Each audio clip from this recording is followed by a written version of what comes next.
Hello বন্ধুরা, কেমন আছো তোমরা সবাই? আশা করি তোমরা সবাই ভালো আছো। ভগবানের কৃপায় যে যেখানে আছো ভালো থেকো, সুস্থ থেকো, এই কামনাই করি। মামনের মনের কথাতে তোমাদের সকলকে সুস্বাগতম। আমিও মোটামুটি ভালো আছি। আবার আরেকটি নতুন কন্ট্রোভার্সিয়াল ভিডিও নিয়ে তোমাদের সামনে চলে এসেছি। আজকে রাত্রে আমি ভিডিওটা করে রেখে দেবো। আগামীকাল অর্থাৎ 26শে মে 2024 আমি এই ভিডিওটাকে পাবলিক করে দেবো। আচ্ছা, আজকে ক্যাথাগুরানি তার ভিডিওর মধ্যে একটা বিশাল বড় একটা কথা বলেছে। কি কথা বলেছে?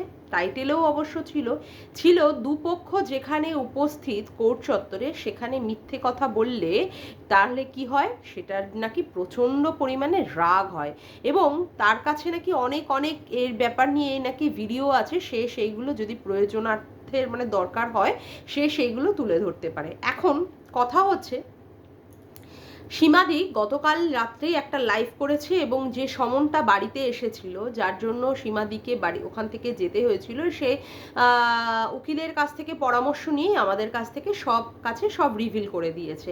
এবং সীমাদি আজকেরও তার ভিডিওতে সে পরিষ্কারভাবে বলেই দিয়েছে যে সেখানে কি কি লেখা ছিল এবং কি কি স্টেপ সেখানে হয়েছে। তাহলে এবার বলি, মিথ্যেটার জায়গাটা কোথায় রইল? আমরা টিনের ভিডিওতে একটা জায়গায় দেখলাম যেখানে টিনের মা লস্যি খাচ্ছিল এবং টিন যখন মানে টিন ভাঙা টিন যখন ওই লস্যিটা নিয়ে গিয়ে ওর মায়ের পাশে বসে তখন বলতে লাগলো যে কেসের ব্যাপার সব মোটামুটি শর্ট আউট হয়েছে বলে কি করে দিল, তখন ওখানকার কথাটাকে বন্ধ করে দিল, দিয়ে বলল কোনো এক কাকু সে কিনা এমন জোরে মাইক চালিয়েছে যেখানে নাকি আর কথাটা শোনা যাচ্ছে না এবং পরবর্তীকালে কি করতে হলো, তাকে ভয়েস ওভার দিতে হলো। মানে এখানে যে একটা কোনো কিছু রহস্য দানা বেঁধেছিল সেটা কিন্তু বুঝতে কারোর বাকি ছিল না। সেখানে পরবর্তীকালে কি বলা হলো যে দুপক্ষেরই উকিল সেখানে উপস্থিত ছিল। হ্যাঁ, এখন সীমাদিকেও সেই জন্য নাকি মানে কি কারণের জন্য সীমাদিকে মানে এত হম্বিচম্বি করার পরেও যে সীমাদিকে সেখানে উপস্থিত হয়েছে সেটা সে ভালো করেই পরিষ্কারভাবে বোঝালো এবং সীমাদির তরফের উকিলও ছিল এবং ওর তরফের উকিল ছিল। তারপরেও নাকি সীমাদি অনেক অনেক মিথ্যে কথা বলেছে। এবার আসি পরিষ্কারভাবে দুই পক্ষেরই মিথ্যে কথার বিশ্লেষণ করতে। আমরা গামলার ভিডিওতে যখন গামলা বাড়ি থেকে বেরিয়ে গেল, ওই 17ই আগস্ট যখন বেরিয়ে গেল তখন কি করলো, গামলাকে দেখা গেছিল একটা হাতে কি নিয়ে, নোড়া নিয়ে। কি নিয়ে, কিসের কারণে? সে নাকি নোড়া নিয়ে নিজেকে আত্মরক্ষার জন্য না, মানে ব্যাপারটা হচ্ছে বাড়িতে যে তালাটা লাগানো ছিল সন্দীপদের বাড়িতে সেই তালাটা নাকি ভাঙার জন্য। আচ্ছা, কখনো কি এটা বিশ্বাসযোগ্য যেখানে তার মা দাদা তাকে আসছে নিতে সেখানে তার তালা ভাঙার কি প্রয়োজন ছিল? এটা কি সত্যি সন্দীপদের বাড়ির কোনো সদস্যকে, মানে সন্দীপের মা হোক, সন্দীপের বাবা হোক, সন্দীপ হোক, কাউকে অ্যাটাক করার জন্য কি এটা নেওয়া ছিল না শিলনোড়াটা? Point number 1। তারপরে কি বলা হয়েছে, সন্দীপের বাড়িতে সন্দীপের মা নাকি ওর উপরে প্রচণ্ড অত্যাচার করে, এমন অত্যাচার করে ওর মা নাকি তার ছেলেকে বলেছিল যে মুখটা আগুনে পুড়িয়ে দে, মানে বউয়ের মুখটা, মানে গামলার মুখটা নাকি আগুনে পুড়িয়ে দেওয়ার কথা। আচ্ছা, তারপরে কি বলা হয়েছে, সন্দীপের মা নাকি প্রচণ্ড পরিমাণে খাওয়া দাওয়াতে ভীষণ পরিমাণে অত্যাচার করে, সে নাকি ছেলের বউকে সেইভাবে খেতেই দেয় না, যে খাবারগুলোতে অ্যালার্জি আছে সেই খাবারগুলো, অর্থাৎ যেগুলো সোয়াবিন হোক, পনির হোক, এই সমস্ত খাবারগুলো ওদের বাড়িতে বেশি করে করে হয়, সেখানে ছেলের বউয়ের খাবার নাকি মানে কোনো কিছু দেখাই হয় না। পরবর্তীকালে আমরা কি দেখেছি, সন্দীপ নিজেই বলে দিয়েছে এবং যারা যারা পুরনো ভিউয়ার্সরা আছে তারা নিজেরাও সেখানে সহমত পোষণ করেছে যে কোনো কিছু খাবার হলেই সেখানে আগে গামলা নিজে খেয়ে নিত। সে তার শ্বশুর খেলো কি শাশুড়ি খেলো কি স্বামী খেলো সেই সমস্ত দিকে সে দৃষ্টিপাতই করতো না এবং কারোর জন্য সে ভাবনা চিন্তার জায়গাতেই যেত না। সে নিজেই আগে খাবারটা খেয়ে নিত, খেয়ে নেওয়ার পরে সে ভাবতো, মানে তারপরে সে তার নিজের কাজকর্ম করতো। তাহলে যে বাড়িতে নাকি তাকে খাবার খেতে দেওয়া হতো না সেইভাবে সে কি করে তাহলে নিজে থেকে আগে থেকে খাবারগুলো খেয়ে নিত? আচ্ছা, তারপরে সেখানে কি বলা হয়েছে যে পটল সাইটিং মাছ নাকি সন্দীপের মা নাকি প্রায় রান্না করতো, এত বাজে, ও নাকি খেতেই পারে না পটল সাইটিং মাছ। উচ্ছে দিয়ে ওর মা নাকি কি করে, উচ্ছে দিয়ে ওর মা নাকি মাছের ঝোল রান্না করে, যেটা গামলার ক্ষেত্রে একদমই খাওয়া যায় না। অথচ আমরা এই পটল সাইটিং মাছ দিয়ে রান্না কিন্তু ক্যাথার বাপের বাড়িতেই দেখেছি, সেখানেই কিন্তু এই পটল সাইটিং মাছটা এনে রান্না করা হয়েছে। হ্যাঁ, মানে এই যে ব্যাপারগুলো, এই যে মিথ্যা ভাষণ। তারপরে আর কি বলা হয়েছে সন্দীপ নাকি চুল্লু খেয়ে উল্লু হয়ে আসে, সন্দীপ নাকি প্রচণ্ড মার মারে, এমন মার মারে যে সেখানে বলার উপায় নেই। হ্যাঁ, আমরা কিন্তু ভিডিওতে আজ অবধি কোনো জায়গায় দেখলাম না যে সন্দীপ মানে কি বলে ওটাকে চুল্লুকে উল্লু হয়ে রয়েছে। আবার সন্দীপের নামে অ্যালিগেশন দেওয়া হয়েছিল, সন্দীপ নাকি পাড়ার কোনো কাকাতুতো বা কোনো একটি রিলেশনের মধ্যে নাকি ছিল। আমরা যতদূর সম্ভব এই সমস্ত ভিডিও থেকে জানতে পেরেছি যে সন্দীপ বিয়ে করার আগে হয়তো কোনো একটি মেয়ের প্রতি হয়তো একটা মানে মন দেওয়া নেওয়া হয়তো হয়েছিল, কিন্তু তার সাথে বিয়ে হয়নি। তাহলে তার সাথে যদি বিয়ে নাই হয়ে থাকে, তাহলে কি করে সেখানে এই ক্যাথা গিয়ে সংসার করলো 5-5টা বছর, সেখানে ক্যাথার সাথে সংসার করার পরেও তার ছেলে হয়ে গেল। আচ্ছা, বারে বারে এই দালালকে বলেছে, মানে এই ক্যাথাই বলেছে দালালকে যে তাকে নাকি বিক্রি করেছে সন্দীপ, বিক্রি করেছে বারংবার। এখন কথা হচ্ছে বউ কিভাবে বিক্রি করলো আমি জানি না। এবং আরও বলা হয় কি সন্দীপ নাকি একবারের জন্য এই গামলাকে নাকি কোনোভাবেই বাড়িতে ডেকে নিয়ে আসার, মানে বাড়িতে আবার ফেরত নিয়ে আসার নাকি কোনো আর্জিই করেনি। কিন্তু আমরা কিন্তু দেখেছি সন্দীপের ভিডিওতে, মানে গামলা চলে আসার পরপরই সন্দীপ তার ভিডিও করে বলেছে যে তুমি বাড়িতে ফিরে আসো, আমরা আবার সুন্দর করে সংসার করব, আমরা আবার আমাদের ছেলের মুখের দিকে তাকিয়ে আমরা কি করব, আবার সুন্দর করে সংসারটাকে আবার পুনরায় আমরা ভালো করে নেওয়ার চেষ্টা করব। গেল।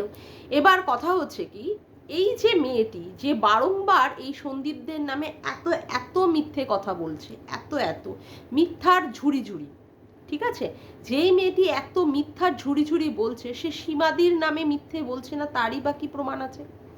আর বলছে বলেই মানে এর অতীতে যে বলেছে সে যে এখনো বলবে, এটাই স্বভাব সিদ্ধ ব্যাপার, এটাই আমাদের মেনে নিতে হবে। আচ্ছা, তারপরে এই যে ওর মানে ও যেটা বলে যে ওর শ্বশুর বাড়িতে থাকাকালীন নাকি ওকে প্রচণ্ড পরিমাণে টাকা পয়সা দিয়ে থাকতে হতো, ওকে টাকা পয়সা দিতে হতো, ঠিক আছে, 5 লাখ টাকা ওর ব্যাংকে ছিল। আসলে 5 লাখ টাকা যেটার ব্যাপারটা হয়েছে সেইগুলো ওরা ভিডিও টিডিও করে বা কোনো প্রমোশনাল ভিডিও করে বা কোনো শ্যুট টুট করে টাকাগুলো ওরা রেখেছিল, এবং এই টাকা ওদের স্বামী স্ত্রী দুজনেরই ইনকামের টাকা, এবং সেটা বলা হয়েছিল কি যে সেটা তাদের ছেলের ভবিষ্যৎ। এখন 5 লাখ টাকার মধ্যে সেখানে সন্দীপেরও ছিল, কারণ সন্দীপ সেখানে ক্যামেরা ধরে দিত, এডিট করতো, সমস্ত কিছু সন্দীপও করতো এবং গামলা দুজনের মিলিতভাবেই হতো।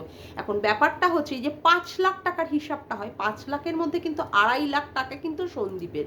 এখন এই যে 2.5 লাখ টাকা মানে গামলার ভাগের যে 2.5 লাখ টাকা সন্দীপ নিয়ে নিয়েছে, তার নিয়েও কিন্তু এই মহিলা মানে এই 24 বয়সের একটি অল্প মানে কি বলবো অল্প বয়সী, 24টা অল্প বয়স, জানি না এর মধ্যে কতটা কি দেওয়া আছে, অল্প বয়সী মহিলা মানে এই ইতিমধ্যে সে এত মিথ্যে কথা বলছে, তারপরে হচ্ছে সে মানে সীমাদির নামে যে মিথ্যে কথা বলছে না, হ্যাঁ, এটাই তো স্বাভাবিক কথা, এটাই তো আমরা মেনে নেব যে মেয়েটা প্রথম থেকেই মিথ্যে কথা বলে আসছে। আচ্ছা, এই যে আমরা দেখি না ওর দাদার কিন্তু কোনো কাজ নেই, ওর দাদার শুধু কাজ হচ্ছে বাড়িতে বসে মানে খাওয়া দাওয়া, আর ওই একটা নধরকান্তি চেহারা নিয়ে, ওটা কালো একটা চেহারা নিয়ে বসে থাকা, দাঁত দেখানো কখনো কখনো, আর কখনো কখনো ওদের সাথে বাইরে বাইরে রাস্তায় ওর বাড়িতে নেমন্তন্ন থাকলে গিয়ে গিয়ে খেয়ে আসা।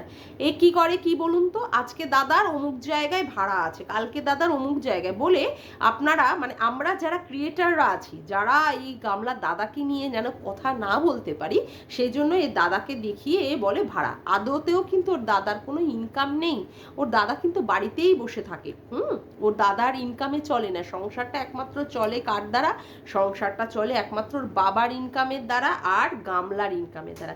যে গামলা শ্বশুর বাড়িতে টাকা দিতে যার এত অসুবিধা, সেই গামলা কিন্তু এখন নির্দ্বিধায় বাপের বাড়িতে টাকা দিয়ে যাচ্ছে। সেটা অবশ্যই সে দিতেই পারে, মেয়ে হয়ে তার বাপের বাড়িতে টাকা দিয়ে, সেখানে কোনো প্রশ্ন না। প্রশ্ন হচ্ছে এই যে শ্বশুর বাড়িতে থাকাকালীন বা অমুকের পর শ্বশুর বাড়ি থেকে বেরিয়ে যাওয়ার পর এই শ্বশুর বাড়ির সম্পর্কে নিয়ে যে মেয়েটি এত মিথ্যে মিথ্যে কথা বলেছে, এত মিথ্যে ঝুড়ি ঝুড়ি মানে বলেছে, যেগুলো আমাদের কাছে ঝুড়ি ঝুড়ি নিদর্শন আছে, সে কিনা এখন কি বলছে, কোর্ট চত্বরে দুই পক্ষেরই উপস্থিত থাকার পরেও সীমাদি নাকি ভুরি ভুরি মিথ্যে কথা বলেছে। সীমাদি নাকি মানে বলছে হচ্ছে কাস্টাডি না, আসলে ও নিজেকে মানে বলেছিল যে ও নাকি 12 পাস করে কলেজ অবধি গেছিল।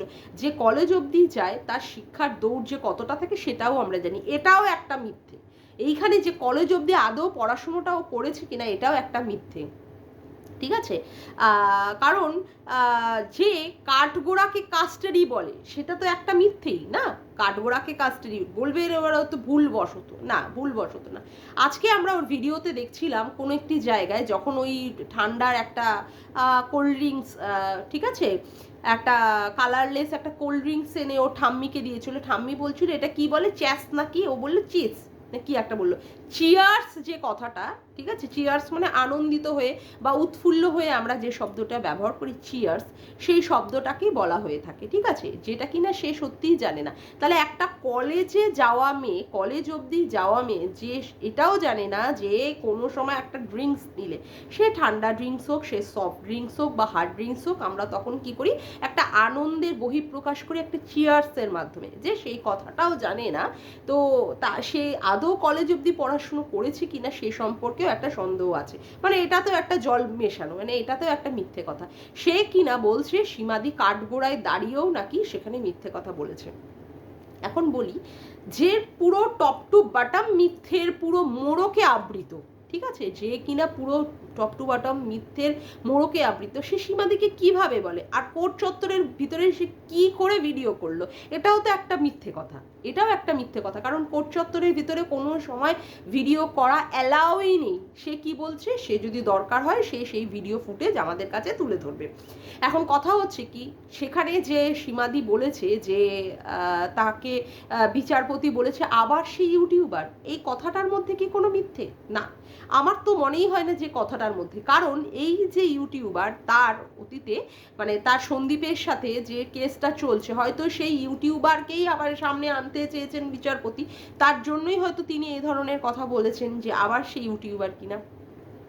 আমাদের কাছে সীমাদি জানিয়েছে যে যে মিনিমাম টাকায়, একদম মিনিমাম থেকে মিনিমাম একটা টাকায় সে বেল পেয়েছে, মানে সে জামিন পেয়েছে, সেখানে কি কোনো মিথ্যে আছে? না, সেখানেও কোনো মিথ্যের জায়গাই নেই।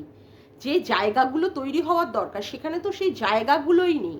আর আর ব্যাপারটা হচ্ছে যে সে যে সমস্ত অ্যালিগেশনগুলো সীমাদির এগেনস্টে নিয়ে এনেছে সেখানেও মিথ্যে কথা। কারণ সে বলেছে সীমাদি নাকি এত জঘন্য থেকে জঘন্যতম ভিডিও করেছে, সেখানে নাকি তাকে অ্যাটেম্প টু সুইসাইডের মতো জায়গায় নাকি তাকে চলে যেতে হয়েছে। বাপরে বাপ, যে কিনা 17ই আগস্ট, যে কিনা অত রকমের মানে অত্যাচারিত হয়ে, মানে সন্দীপরা এত অত্যাচার করেছে, এত মেরেছে, এত পিটিয়েছে, সেখানে সে অ্যাটেম্প টু মার্ডারের মতো কোনো একটা পজিশন সে না করে আজকে সে কি বলছে সীমাদির ভিডিওতে দেখে নাকি তার অ্যাটেম্প টু মার্ডারের মতো জায়গায়ও তাকে পৌঁছে যেতে হয়েছে। সত্যি আই অ্যাম তো অবাক, মানে সত্যি কথা বলতে আই অ্যাম স্পিচলেস, আমার আর কোনো ভাষা নেই। I have no words to say, মানে কি বলবো, what should I say, I don't know. মানে এত এত মিথ্যে কথা কেউ একটা 24টা বছরের মেয়ে কেউ এইভাবে বলতে পারে, সত্যিই জানা নেই। আজকে সীমাদি যদি মিথ্যে কথা বলতো না, তাহলে সন্দীপও তাকে অ্যালাউ করতো না তার বাড়িতে যেতে। সন্দীপ একটা মানে কি বলবো, এত একটা ভালো ছেলে, সে কিন্তু সীমাদিকে জাজ করতে পেরেছে, এবং সীমাদি যে ন্যায়ের সাথে আছে, সত্যের পথে আছে, তার জন্যই কিন্তু সীমাদির সাথে সন্দীপের যে সম্পর্কটা, সেটা কিন্তু একটা ভাই বোনের সম্পর্ক হয়ে দাঁড়িয়েছে। হ্যাঁ, মায়ের থেকে জন্ম নেওয়া সন্তানের মধ্যে দিয়ে, তাদের মধ্যে দিয়ে যে ভাই বোনের সম্পর্ক হয় তা নয়, অনেক সময় পাতানো সম্পর্কটাও কিন্তু অনেক বড় সম্পর্ক হয়ে দাঁড়ায়, যেটা আমরা সীমাদি আর সন্দীপের মধ্যে দেখছি। আজকে যদি সীমাদি সেই জায়গাটা যদি মিথ্যের কোনো মোড়ক নিয়ে যদি থাকতো, তাহলে সে সন্দীপের কাছে বা সন্দীপের মায়ের কাছে, শিলা দেবীর কাছে বা সন্দীপের বাবার কাছে সেই জায়গাটা সে পেত না। আজকে যেটা সে করার চেষ্টা করছে, মানে এইভাবে কিছু ভিউজ আর্ন করতে চাইছে, মানে কিছু আবার ওই মিথ্যের কিছু মানে নাটক দিয়ে সে কিছু আবার মিথ্যের মোড়ক নিয়ে সে মানে বোঝাতে চাইছে যে সীমাদি মিথ্যে কথা বলছে। আর কোর্ট চত্বরের ভেতরে মানে যেখানে আইন আদালতের কার্যকলাপগুলো চলে, যেখানে উকিলের সওয়াল চলে, বিচারপতিদের শুনানি চলে, সেই ভিতরে কখনোই কিছু করে কোনো সময় ভিডিও করা যায় না। সেখানে সে কি বলছে সে ভিডিও দিয়ে প্রমাণ করবে। তবে আমি চাইবো যে সে এতটাই যদি মানে হয়ে থাকে যে সীমাদি মিথ্যে বলছে বা সীমাদির মিথ্যেটাকে তাকে দেখাতেই হবে যে সে মিথ্যে বলছে, যদি সত্যিই সে প্রমাণ করতে চায় তবে সে যেন ভিডিওগুলো অবশ্যই আমাদের চোখের সামনে নিয়ে আসে। তাহলেই আমরা দুধ কা দুধ আর পানি কা পানি বুঝে নেবো যে সত্যি সীমাদি মিথ্যেবাদী বা সীমাদি মিথ্যে কথা বলে, তাহলে আমরা সেটাকে বুঝে নেবো। আদারওয়াইজ আমরা এই সমস্ত বিষয়গুলোকে কোনো কিছুই মানবো না, ঠিক আছে? কারণ ক্যাথাকুরানি যে মিথ্যেবাদী সেটা আমরা ডে 1 থেকেই জানতাম। সে কোথায় গেছে, সে মানে ওই কি বলে ঘুরতে গেছিল, বেনারসে ঘুরতে গেছে, সেখানে যে সে ল্যাটাকে নিয়ে গেছে সেই কথাটা বেমালুম আমাদের থেকে চেপে গেছে। অথচ পরবর্তীকালে আমরা অন্য একটি ভদ্রলোকের ভিডিওতে দেখতে পাই যে ক্যাথাকে সে নিয়ে গেছে। আর এর দালাল তো অল টাইম মিথ্যে কথা বলে দিচ্ছে, না ওখানে নাকি ছিল না, কি বলে ওর ল্যাটা ছিল না, অমুক ছিল না, তমুক ছিল না, এইরকম করে করে। কিন্তু পরবর্তীকালে কিন্তু আমরা সেখানে দেখে নিলাম তাহলে মিথ্যে কথাটা বলছেটা কে, আসল মিথ্যে কথাটা বলছে কে, কে মিথ্যে কথাটা বলছে? সে ঘনায় গিয়ে থাকে, ঠিক আছে, সে মাঝে মাঝে রাতে গিয়ে ঘনায় গিয়ে থাকে, কারণ তার নিজের কল রেকর্ড আমরা শুনেছি আরসের ভিডিওতে। তারপরেও সে প্রমাণ করছে সে নাকি সন্দীপের নামেই সিঁদুরটা পরে, না সন্দীপের নামেই এখনো সে সিঁদুরটা পরে। বাপরে বাপ, আর কত মিথ্যে শুনবো। সে কিনা সীমাদের এগেনস্টে মানে একটা লাগাচ্ছে, দোষারোপ করছে যে সীমাদি নাকি মিথ্যে কথা বলছে। বাপরে বাপ, তোর মতো মেয়েকে না খুঁড়ে খুঁড়ে নমস্কার, জাস্ট খুঁড়ে খুঁড়ে খুঁড়ে খুঁড়ে এরকম নমস্কার তোর মতো মেয়েকে। আমি গামলার কথা বলছি, আমি ক্যাথাকুরানির কথা বলছি। সে এত এত মিথ্যে কথা বলে, সে সীমাদির সম্পর্কে বলছে সীমাদি নাকি মিথ্যে বলছে, আবার বলছে তার মিথ্যে কথা শুনে নাকি তার রাগ হয়েছে, তাতে সীমাদির ঘন্টা ফরক পড়ে, ঘন্টা ঘন্টা ঘন্টা। অসভ্য মেয়ে কোথাকারে। আজকে এইরকম অসভ্যতামি পানা করেছিল বলেই এই 18টা বছর বয়স হতে না হতেই তাকে দূর করে দিয়েছে তার বাবা মা। যা বিয়ে থা করে থাক গিয়ে, নিশ্চয়ই পাড়ায় কোনো অপকর্ম কুকর্ম করে করে বেড়াতো। এই ল্যাটার সাথে হয়তো কোনো অপকর্ম কুকর্ম, তখন হয়তো ল্যাটা কোনো কিছু সেই রকম ভাবে দাঁড়ায়নি। আর মেয়ে তো তখন ইউটিউব করতো না, তার জন্য বাবা মা কি করেছে, দেনান দেয়া সন্দীপের ঘাড়ে গছিয়ে দিয়েছে, যা মরুক গিয়ে আর একটা ছেলে। সেই ছেলেটা জীবনটা নষ্ট টষ্ট করে এখন যখন মেয়ে ইউটিউব করছে, যখন টাকা পয়সা আর্ন করছে, তখন এই মেয়ের অন্যায়গুলোকে মা বাবা দেনানদের মেনে নিচ্ছে, সব কিছু অবলীলাক্রমে সব কিছুকে হজম করে নিচ্ছে। এটাই হচ্ছে ব্যাপার।